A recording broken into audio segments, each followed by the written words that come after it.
Pemirsa Komisi 2 DPR RI jadwalkan fit and proper test untuk anggota KPU dan Bawaslu RI pada 7 hingga 9 Februari 2022.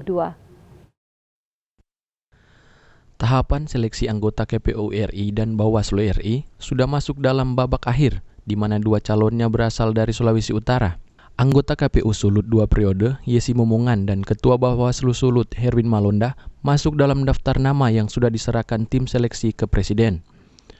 Wakil Ketua Komisi 2 DPR RI, Lukman Hakim, saat diwawancarai kemarin menuturkan jika DPR sudah menjadwalkan secara tentatif jadwal FPT bagi KPU dan Bawaslu 7 hingga 9 Februari. Secara tentatif, Komisi 2 sudah menyiapkan jadwal untuk fit and proper test pemilihan anggota KPU Bawaslu. Sementara kita jadwalkan tanggal 7 sampai 9 Februari.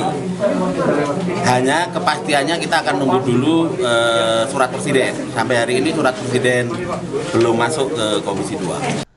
Dalam seleksi ini, Yesi Momongan akan bersaing untuk menjadi satu dari 7 anggota KPU RI, sedangkan Herwin Malonda bersaing untuk masuk 5 besar anggota Bawaslu RI saat ini. Paul Bole melaporkan untuk Kawan.